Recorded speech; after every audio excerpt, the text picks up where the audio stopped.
성경에 나오는 인물들 중에 바울이 가장 아꼈던 제자, 거의 자신의 영적 자녀. 바울이 이제 자기가 정말 진짜 죽을 날이 얼마 안 남았다는 거 알고 그 디모데에게 마지막으로 가장 전하고 싶은 얘기를 쭉 써놓은 거.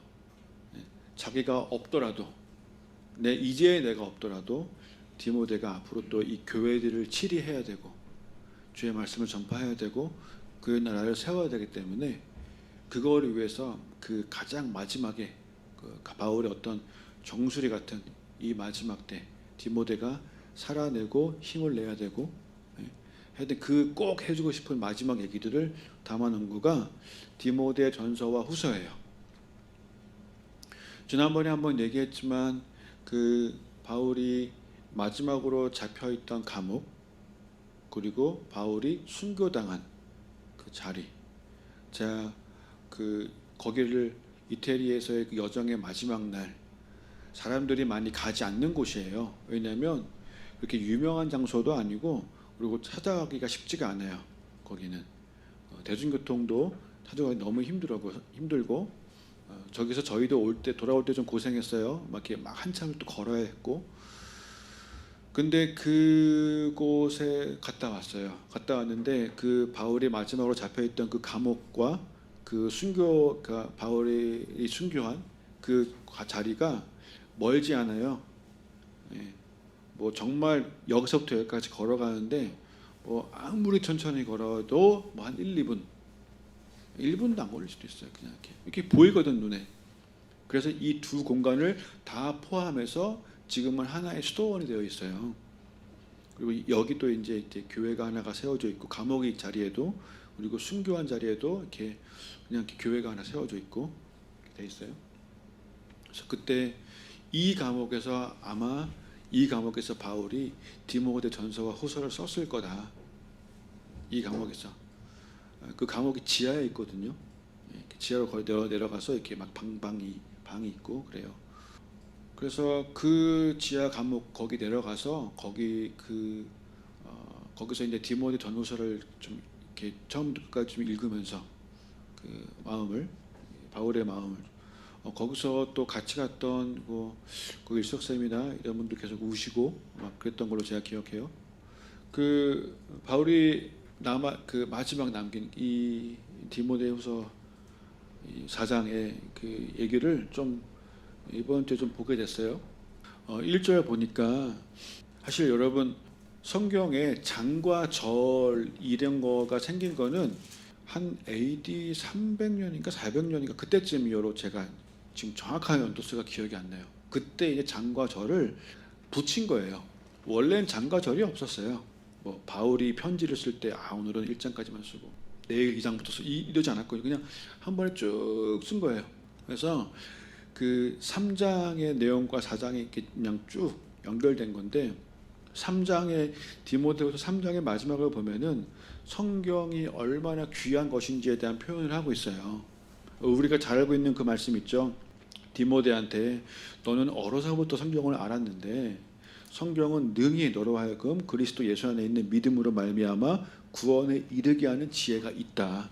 이 말씀 안에 구원에 이르는 지혜가 있고 모든 성경은 하나님의 감동으로 된 것인데 교훈과 책망과 바르게 함과 의로 교육하기에 유익하다. 그죠?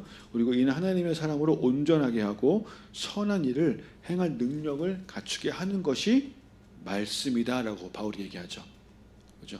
그 말씀의 능력이 어떤 것인지를 쭉 얘기한 다음에 그 다음에 바로 이어서 하는 말이 하나님 앞과 살아있는 자와 죽은 자의 심판을 심판하실 예수 앞에서 내가 그 나타나실 것과 나를 두고 엄히 명하노니 너는 말씀을 전파하라 라고.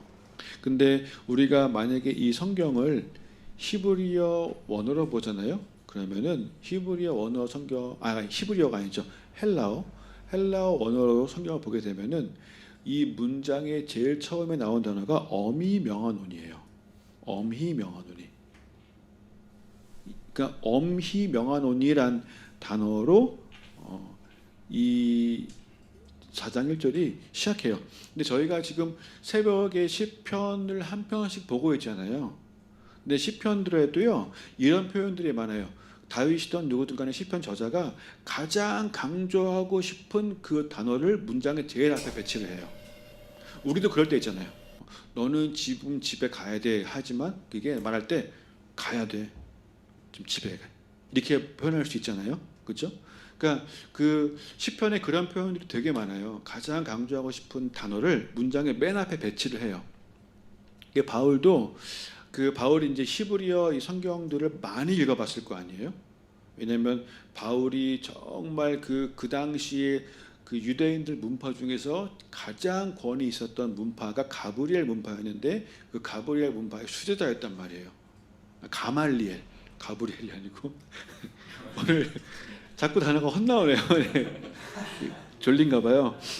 가장 강조하고 싶은 단어를 문장의 맨 앞에 배치했던 그런 표현들, 그런 강조법을 많이 읽어봤기 때문에 바울도 이렇게 표현하지 않았을까 싶어요. 문장의 첫 번째가 어미 명하노니로 시작하는 거예요. 뭘 명하고 있냐면 하나님과 예수님 앞에서, 그 앞에서라는 단어가 지금 에포니온이라는 단어인데 면전 앞에서 지금 바울이 명하고 있는 그 내용은요 하나님과 예수님 앞에서 명하고 있는 거예요. 와, 그 내용에 자기가 얼마나 지금 확신이 있으면은 지금 이 명령은 내가 하나님과 예수님 앞에서 하고 있다고 말하는 거예요. 이거는 완전히 그분들이 원하시는 거야라는 그런 분명한 확신을 가지고 얘기를 하는 거죠. 그렇죠? 근데 하나님 앞과 그리고 예수님 앞인데 예수님을 바울이 어떻게 표현하고 있어요? 여기 보니까 살아있는 자와 죽은 자를 심판하실 그리스도예요. 그리스도가 산 자와 죽은 자를 심판하실 그리스도예요. 예수님의 진짜 정체성을 바울이 지금 언급하고 있어요. 여러분 물론 예수님은요 내 죄를 대신해서 죽으신 분이에요. 그죠? 나를 너무 사랑하시는 분이에요. 근데 그 정도로만 예수님을 이해하는 것은 바울이 표현한 아직 젖먹이 그리스도인일 수도 있어요. 예수님은 어떤 분이면 그분의 진짜 정체성은 심판자예요. 심판자. 바울의 인생 말미에 가장 사랑하는 제자 디모데에게 꼭 언급하고 싶었던 게 뭐냐면 예수님은 산자와 죽은 자를 심판하실 분이라는 거예요. 그렇죠? 이게 그 사도들의 고백이라고 하는 그 사도신경에도 그 내용이 있죠. 사원자와 죽은 자를 심판하러 오시리라라고 되어 있죠. 그 우리가 그분에 대해서 물론 여전히 우리를 사랑하시지만, 그죠? 그분은 산자와 죽은 자라는 표현은 이거는 뭐냐면 인류 역사에 살았던 그 모든 사람들을 심판하실 분이라는 거예요. 이게 참 제가 이 말씀을 준비하다가 뭘 발견했냐면 너무 재미있는 게 우리나라 옛날 역사에 암행어사라는 게 있어요. 근데 그 암행어사라는 거가 보면 되게 놀랍게 되게 유사한 부분이 많아요. 예를 들면 그 처음에는 그 암행어사가 일반 평민들, 백성들하고 별 차이 없는 그런 초라한 행색으로 동네에 나타나요. 처음에는. 그죠? 근데 어느 순간 딱 갑자기 암행어사 출도요라고 하는 그 순간이 딱 오는 순간 모든 게 뒤바뀌는 거예요. 어떻게 바뀌어요? 그 순간이 딱 되는 순간 그냥 우리랑 똑같은 한 사람이었는데 그냥 원 오브 어스였는데 그 한 사람이 갑자기 사람이 변하고 갑자기 그 동네에서 가장 높은 자리에 딱 이렇게 앉게 되는 거예요. 거기 의자에 그냥 딱 좌정을 하는 거예요. 그리고 그 순간에 모든 사람들이 그 앞에 무릎을 꿇어야 돼요. 그 동네에서 가장 권위 있던 사람도 거기에 무릎을 꿇게 되는 거고 악한 자들이 벌을 받게 되고 심지어 우리가 알고 있는 그 춘향이 맞지? 암행어사나가 내가 좀 헷갈렸어요. 춘향인가 심청인가 막 그러면서 춘향이 맞죠? 춘향이조차도 그 앞에 무릎을 꿇게 돼요. 그렇죠? 처음에는 그 큰 두려움 가운데 무릎을 꿇게 되는 거예요. 되게 비슷한 모양이라고 생각이 됐어요. 여러분 나중에 우리가 인류 역사에 있었던 모든 사람들이 다 한 자리에 모인 그 엄청난 공간에 그 가장 높고 화려하고 그 웅장한 그 보좌 주변 앞에 그 보좌에 막 천둥 번개가 치고 수천의 천사들이 그 둘러싸고 있고 한 그 보좌 앞에 주님이 딱 앉아 계신 것을 바라보는 순간 느낌이 어떨까요? 그리고 거기서 주님이 영원한 천국과 영원한 지옥으로 가게 될 것을 선포하시는 그 모습, 그 모든 하늘과 땅의 모든 권세를 다 가지고 계신 그분을 거기서 그때 바라보게 되면 어떻게 될까요? 완전 압도될 거예요. 완전. 거기서는 그분을 향한 어떤 그 두려움, 경외함이 그냥 막 올라올 거라고 생각해요. 우리도 우리 한 사람 한 사람이요 다 그 앞에 서긴 할 거예요. 한 명 한 명이 혼자 딱 이렇게 서게 될 거예요. 느낌 어떨까요? 천국에서 그분과 그 사랑의 교제를 누리는 건요 그 다음이에요. 반드시 보좌의 심판을 우리 각자가 한 번씩은 통과를 하게 되고, 그죠? 그 보좌 앞에서 사실 뭐 다 드러나죠. 우리의 죄 다 드러나고 우리 거짓들도 다 드러나고, 그죠? 다 드러나는 거예요. 근데 예수 그리스도를 삶의 구주로 분명히 영접했던 자들, 그 피로 씻음 받은 자들, 거기서 이제 주께서 양과 염소를 가르실 때 나중에 우리가 진짜 그 마지막 보좌에 앉아 계신 주님을 우리가 보게 될 거예요. 보게 될 때 우리가 거기서 내 죄 때문에 막 무서워하는 그런 모습이 아니라 우리가 그 앞에서 잘했다 칭찬받는 종의 삶이 될 수 있었으면 좋겠습니다. 오히려 그 자리에서 여러분 한번 상상해 보세요. 모든 사람이 인류 역사 가운데 있었던 모든 사람이 다 한 자리에 모였단 말이에요. 지금 몇 명이겠어요? 뭐 몇백억 명, 몇천억 명이 있는데 그 자리에서 예수님이 선영아 고맙다라고 말씀하신다면 다른 사람은 거기서 막 절규하고 부르짖고 죄송합니다 주님 막 이러고 있는데 저 지옥에 보내지 마세요 막 이런 거를 지금 우리가 보고 있는 와중에 갑자기 거기서 주님이 강훈아 근데 너는 내가 고맙다 라고 거기서 한다고 생각해보죠. 여러분 그 자리에서는 그 얼마나 영광스럽겠어요 우리에게. 그게 이 땅에서 아무리 무슨 뭐 아이돌 해봤자, 아니면 이 땅에서 아무리 그 함성 소리, 제가 그 가장 인상 깊은 함성 소리가 그 월드컵 축구 경기 뭐 이런 거 할 때 골 넣으면 우와 하는.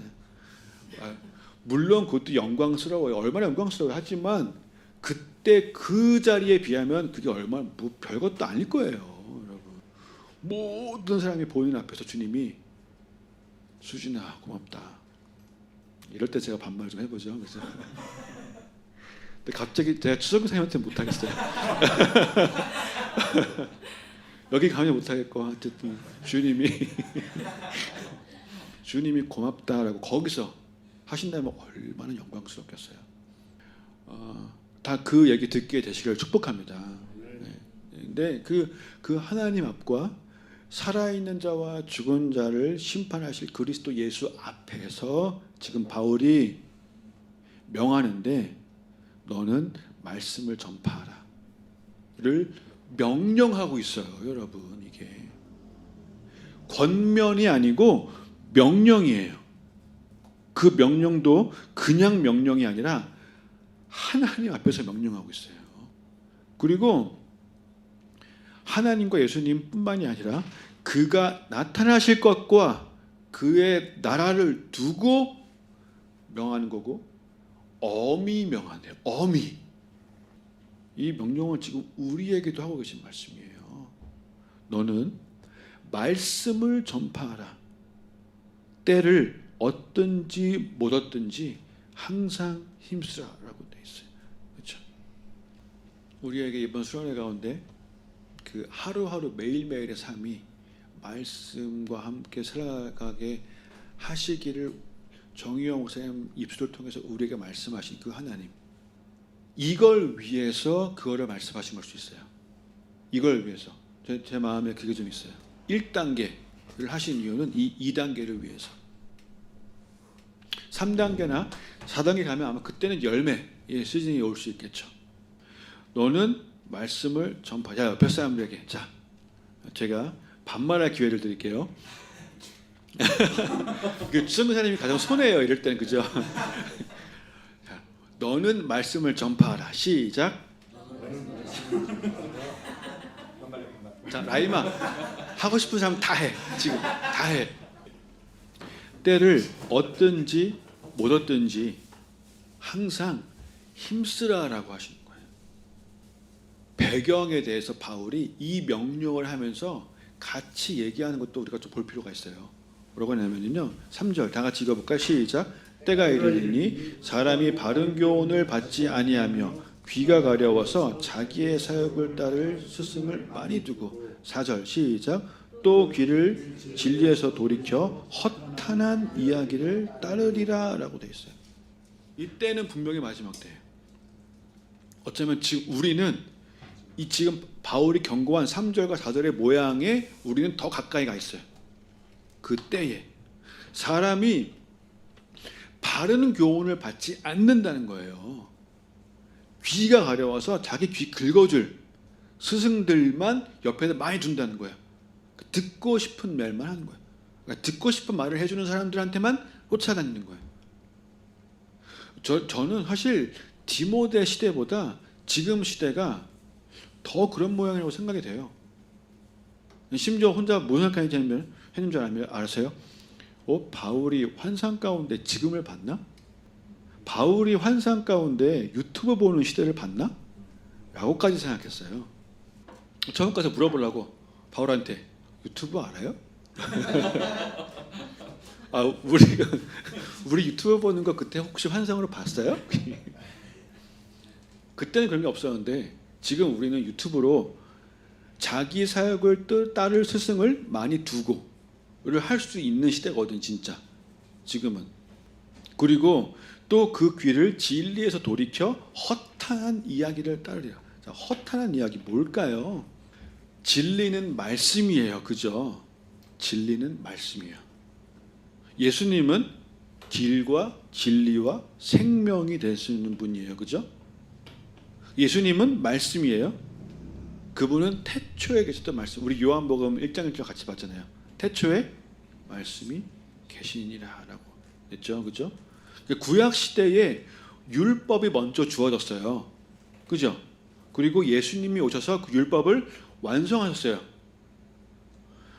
예수님이 오신 것은 우리를 대신해서 우리 죄의 값을 대신 치러주시기 위함이고, 물론 하나님이 우리를 사랑하시니까. 그런데 사실 십자가에서 하나님이 보이신 거는요, 사랑이 아니고 공의예요. 우리는 십자가는 사랑이라고 생각하지만 십자가는 사실 사랑이라기보다는 십자가는 공의예요. 주님이 공의를 보이신 거예요. 뭘 보이신 거예요? 그만큼 하나님은 절대 죄의 문제를 그냥 넘어가시지 않는다는 걸 보이신 거예요. 그게 십자가예요. 우리를 너무 사랑하시지만, 무엇과도 바꿀 수 없을 정도로 사랑하시지만 죄의 문제는 그냥 넘어가실 수 없는 거예요. 반드시 죄의 그 값을 치러야만 하는 거예요. 벌을 받아야만 되는 거예요. 그래서 사망이 온 거잖아요. 그래서 죽음이 온 거잖아요. 그죠? 예수님이 모든 죄의 값을 치르신 후에도 여전히 죄는 죄예요. 여전히. 예수님이 십자가에 죽으셨다고 갑자기 막 죄의 값이 작아지고 안 그래요. 똑같아요. 율법을 우리에게 주신 거는 그 죄를 알려주시기 위함이었잖아요. 그렇죠? 예수님이 율법을 완성하셨다는 게 결국은 그 사랑을 완성하신 것이지만, 예수님이 사람들에게 막 병 고쳐주시면서 그 가늠한 여인이나 뭐 이렇게 하시면서 꼭 하셨던 얘기 중에 하나가 뭐냐면, 가서 다시는 죄를 짓지 말라라고 하셨어요. 다시는 가서 나는 너를 정죄하지 않아. 난 너를 판단하지 않아. 왜냐하면 내가 조금 있으면 십자가에서 너 죄를 대신해서 죽을 거고 그 값을 다 치를 거기 때문에 너를 정죄하진 않아. 하지만 가서 다시는 죄를 짓지 마 라고 말씀하셨단 말이에요.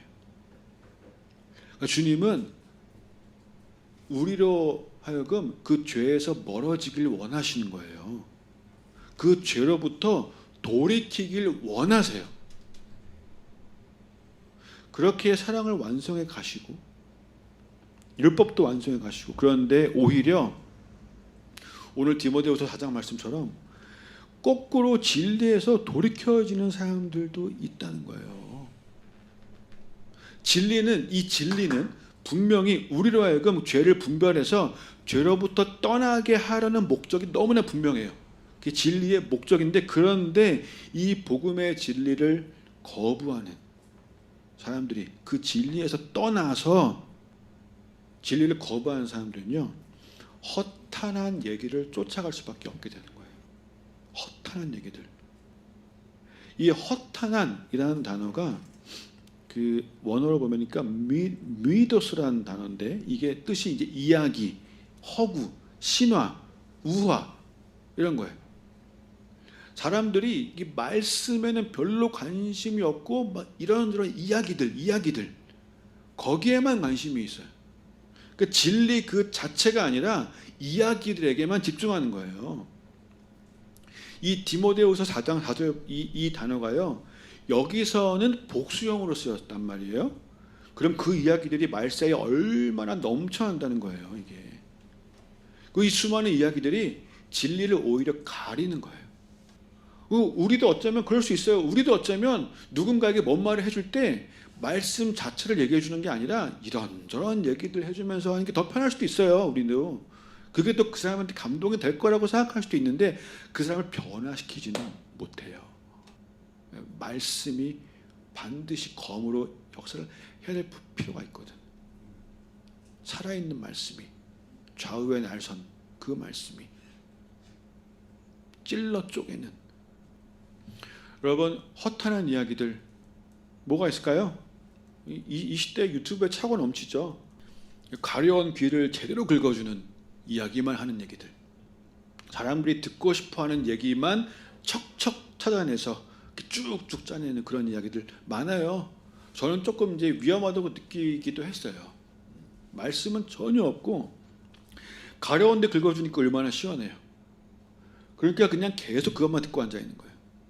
말씀 자체로는 아무 감동을 받지 못하는데 그 이야기들에는 항상 감동을 받는다면, 이게 어떻게 보면은 약간 이 말씀으로 그거를 거울 삼거나 할 때 그 나의 어떤 부족한 부분, 나의 죄된 부분을 이렇게 좀 아파도 보게 해주고 고치게 해주는 거는 자꾸 멀어지고, 나 알아주고 내 마음 동감해주고, 그 어떤 그런 부분들만 쫓아가게 되면요, 점점 자기 연민에 빠지게 될 수 있는 위험한 상황이 갈 수도 있어요. 허탄한 이야기들을 조심하라고 바울은 분명히 경고하고 있습니다.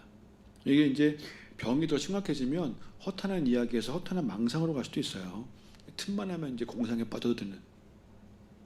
허탄한 이야기를 따르리라, 이 엔트레포, 사실 여기에 단어에 있는 이 진짜 의미가 뭐냐면 빗나가다, 방황하다예요. 허탄한 이야기를 쫓아가서 자꾸 빗나가고 자꾸 방황한다는 거예요. 그 얘기를 바울이 지금 한 거예요. 바른 교훈이 뭔지 분별할 수 있었으면 좋겠습니다. 진리는 그 진리 그 자체에 대한 우리가 이제 지금 이 말씀을 읽어 나가고 말씀 속에서 깨달음을 얻게 되는 그런 일들, 그 우리의 귀가 진리로 돌이켜지기를 축복합니다. 그러면서 5절 보니까 너는 모든 일에 신중해라. 모든 일에 그냥 이렇게 좀 편하게 쉽게 그냥 넘겨잡고 뭐 대충 넘어가고 이러지 말고 모든 일에 신중하고, 그리고 또 하나님과 예수님 앞에서 뭘 명해요? 고난을 받으며. 고난을 피하지 말고 그저 웃지요. 고난을 피하지 말고 허탄한 이야기를 피하고 전도자의 일을 하고 직무를 다해라 하고. 근데 이 고난이 뭐 무작정 무슨 뭐 영적 전쟁 뭐 이렇게 어둠의 사단의 권세가 뭐 우리 힘들게 하고 막 이런 걸 떠나서 여러분 우리가 디모데가 성도들을 섬기고 교회를 섬기고 하다가 보면은 일이 다 편하게만 풀리지는 않잖아요. 그렇다고 그 일을 그만둬요? 아니에요. 그냥 그걸 겪어내는 거예요. 그냥 전도하고 말씀을 전하다가 듣는 사람들이 다 좋게만 반응해요? 아니에요. 좋게 반응하지 않을 수도 있어요. 근데 그거 그냥 다 겪어내는 거예요. 감당하는 거예요. 전도자의 고난을 받으며 전도자 일을 하며 너의 직무를 다해라 라고 하면서 바울이 전제와 같이 내가 벌써 부어지고 나의 떠날 시각이 가까웠도다라고 얘기하죠. 그렇죠? 자, 7절 다 같이 시작. 나는 선한 싸움을 싸우고 나의 달려갈 길을 마치고 믿음을 지켰으니. 아멘. 우리 이 고백 우리도 할 수 있게 되기를 소망합니다. 나는 선한 싸움을 잘 싸웠습니다. 나의 달려갈 길을 갔습니다. 믿음을 지켰습니다. 이 비슷한 표현이 사도행전 20장 24절에 있어요. 아마 같은 비슷한 시기에 했던 고백이에요. 많은 사람들이 바울한테 로마 가지 마세요. 거기 가면 죽을 수도 있어요. 막.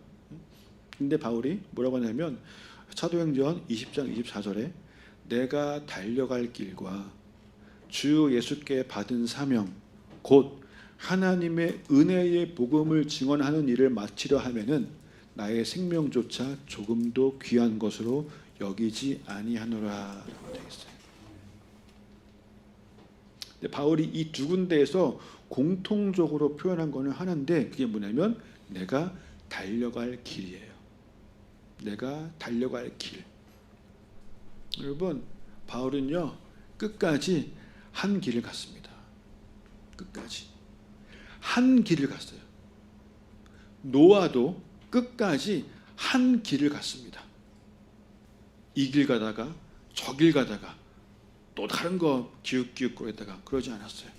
끝까지 한 길을 갔어요. 물론 쉽지 않아요. 여러분 사랑에 빠지는 것과 사랑을 지속하는 것은 완전 다른 거예요. 사랑에 빠지는 건 누구나 하는 거고 사실 이제 여기저기 사랑에 빠지고 옮겨 다니기만 하면은 나중에 아무것도 남지 않잖아요. 이 결혼의 어떤 이 우리 장진주도 있는데 지금 제가 최근에 우연히 진주가 만들어지는 걸 봤거든요. 그리고 이제 그 진주를 진주도 그거 하더라고요. 양식하더라고 진주도. 근데 그 값어치는 같다고 하더라고요. 네. 그 진주 양식하는 방법 되게 특이하던데 살짝 조개 상처 내고 뭐 집어넣고 잘 먹여야 되고 온도 맞춰야 되고 뭐 하면은 진짜 진주가 나중에. 왜냐면 이게 결혼에 이 진주 같은 아름다운 사랑이 빠지는 게 아니고 사랑을 지속하는 거잖아요. 그죠?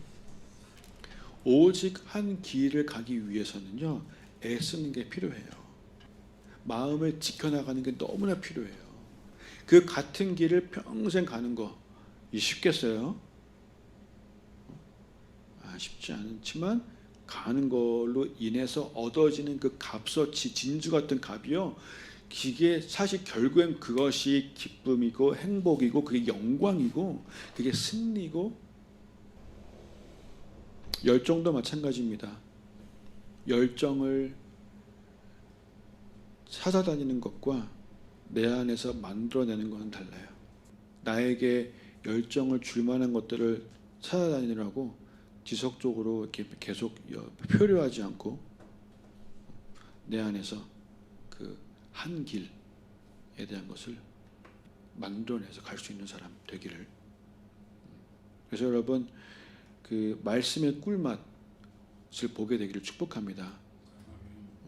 그래서 때를 얻든지 못 얻든지 전하는 사람, 되기를 축복합니다. 세상의 가치보다 영원한 가치를 볼 수 있는 사람들 됐으면 좋겠어요. 최근에 그 LP 저희 이제 화요일 날도 여기 왔었지만 다이도 왔었고 그 우리 집회 때 거기 예배 찬양인도 하는 친구가 어떤 드라마가 되게 재밌다고 말한 거 있었어요. 근데 그 드라마가 수지가 나온대. 수지 아세요?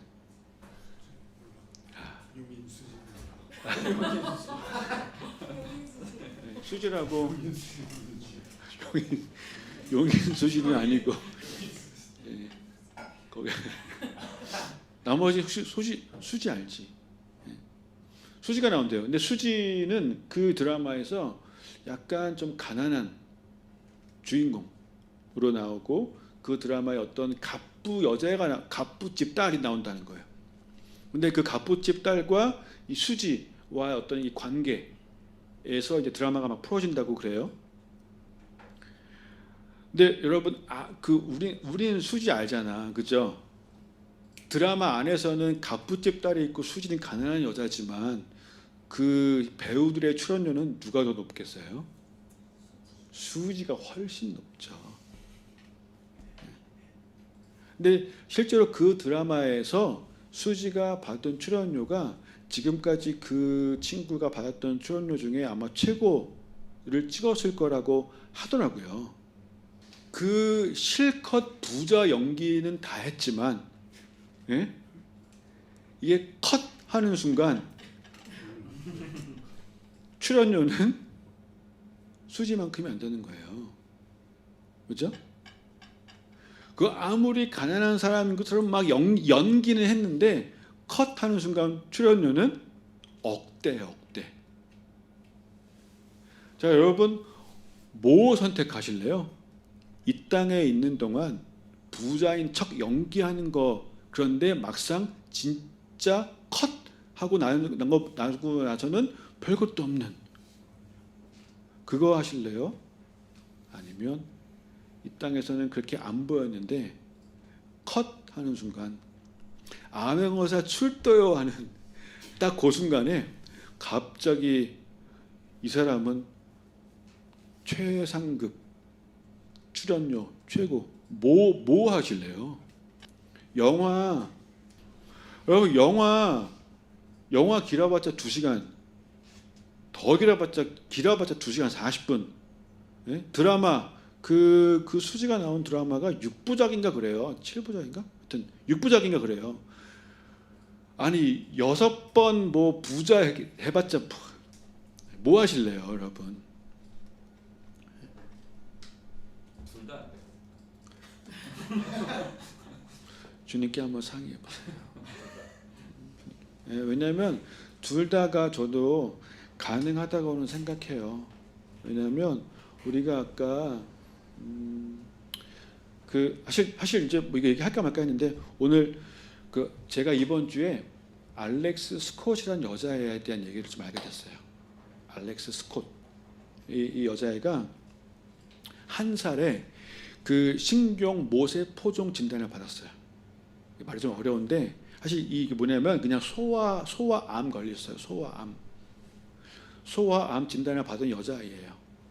이 여자아이가 한 살에 소아암 걸렸으니까 정말 저는 제가 가끔 이제 더 들어가서 보거든요. 이렇게 뭐 그런 기아대책 같은 병에 걸린 아이들. 근데 4살 생일 때 이 아이가 병원에다가 그 레모네이드 판매대를 갖고 싶다고 그런 거예요. 그래서 그 병원에 진짜 얘가 병원 안에 레모네이드 판매대를 이렇게 조그맣게 갖게 됐어요. 해준 거예요. 거기서 얘가 진짜로 레모네이드를 팔았어요. 레모네이드를 팔아갖고 5살 생일이 되기 전에 2,000불을 버는 거예요. 2,000불. 레모네이드 팔아갖고. 그래서 그 2,000불을 가지고 자기를 그 치료해주는 의사들한테 나처럼 아픈 아이들을 치료하는데 써달라고 2,000불을 기부를 했어요. 이 아이가. 그리고 4년 뒤에 이 아이가 세상을 떠났어요. 근데 이 이야기에 감동을 받은 사람들이 그 레모네이드 판매에 동참해갖고 나중에는 100만 달러 이상을 모았다고 해요. 100만 달러면 지금으로 따지면 거의 뭐 13억이에요. 그리고 이 아이의 뜻을 이어가려고 그 알렉스의 가족들이 이제 그 알렉스 레모네이드 판매 재단을 설립했어요. 지금까지 2억 달러, 여러분 2억 만 원이 아니고 2억 달러예요. 2억 달러. 100만 불이 13억인데 2억 달러면은 1,600억. 2,600억. 2,600억을 모았는데 그 시작이 4살짜리 아이예요. 4살짜리 아이가 암 중에 있는데도 불구하고 내가 지금 소아암 때문에 근데도 불구하고 나 같은 아이들 위해서 써달라고 레모네이드를 판매하기 시작한 걸로 시작이 됐단 말이에요.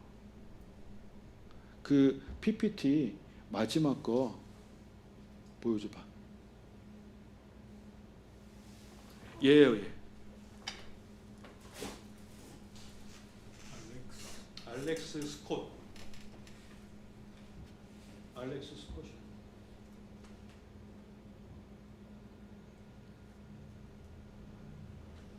암 진단을 받은 아이가 자기의 암을 바라본 게 아니라 다른 아이들, 자기 또래에 있는 아이들에 있는 암을 보기 시작한 거예요. 그 아이가.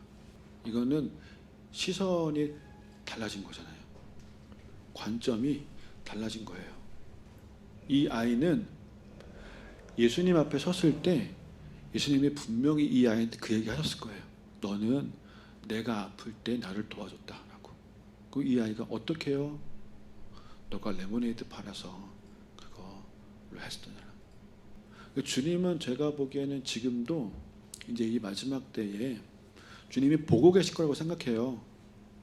내가 누구한테 재정을 허락하면 그 재정이 아프고 힘들고 어려운 사람들한테 가게 될까를 찾고 계실 거라고 저는 분명히 생각해요. 내가 어떤 사업체에 아니면 어떤 사람에게 돈을 주면 그 돈이 내가 도와주고 싶었던 그 사람들한테 전파되게 될 것일까? 라고 저는 생각해요. 어떤 사람은 아무리 돈 줘도 주변 사람들한테 안 가겠죠. 어려운 사람들한테. 여러분, 나는 지금 돈이 이 아이가 뭐 레모네이드 팔아갖고 나는 지금 돈이 없는데 근데 만약에 내가 1,000원짜리 한 장을 주더라도요. 여러분, 주님이 보시는 게 그 1,000원이 아니에요. 주님이 보시는 거는 그 1,000원을 줬다는 그 마음, 그거를 보시는 거예요. 터키에 만 원을 헌금을 하더라도요. 10,000원하고 뭐 100만 원하고 그게 중요한 게 아니에요. 나에게 있는 그 10,000원을 줬다는 거가 중요한 거예요. 그잖아요. 그 오병이어가 그렇게 준 거잖아요. 그 아이가 드린 거잖아요. 그거를 나눌 줄 아느냐 모르느냐의 문제지. 이제 이것이 이루어지기 위한 그 베이스 중에 하나가 중요한 게 뭐냐면은 내가 가진 모든 건 내 거가 아니다를 인정할 줄 아는 거, 이게 가장 중요한 베이스인데 그거를 인정하는 사람, 전 제 주위에 그런 사람이 있거든요. 제 주위에 있어요. 눈으로 본 적이 있단 말이에요. 할 수 있는 건데 그거를 하고 있는 사람이라면 드라마가 컷하고 난 이후에도 강훈이가 이렇게 했던 그거 이럴 수도 있겠죠. 그것뿐만이 아니라 여러분 말씀을 잘 얘기해 주는 사람들에게는요 성령님께서 더 많이 깨닫게 하실 거라고 저는 분명히 믿어요. 말씀을 많이 나누는 사람들. 사실 우리 선교사님도 그렇고 우리 되게 정말 우리는 말씀 잔치예요. 지금 얼마나 좋아요. 근데 우리가 더 열심히 나누고, 저는 선교사님에게 있는 그 탁월한 말씀, 탁월한. 네. 자, 이제 제가 설교를 그만할 때가 됐습니다. 더 이상 입이 돌아가지가 않네요. 그만할게요, 주님. 그 선교사님 그 말씀을 풀어내시는 선교사님만 가지고 계시는 또 탁월함이요. 계속 말씀을 나누시는 분이시기 때문이라고 생각해요. 계속. 그리고 여러분에게 많은 방면에서의 탁월함이 부어지길 축복합니다. 그리고 그 모든 것에 대한 목적은 오직 한 길, 바울이 갔던 것처럼 여러분이 달려가야 할 그 길을 갈 사람들, 말씀을 전파하고 선한 싸움을 싸우고 믿음을 지키며 내가 왜 사는지를 분명히 내 목적은 오직 하늘, 주의 명령하심을 들을 수 있는 자들, 내 삶의 상황이 뭔지와 상관없이 나는 그가 나타나실 것과 그의 나라를 바라보게 되는 그런 여러분들 되시기를 예수님의 이름으로 축복합니다. 기도합시다.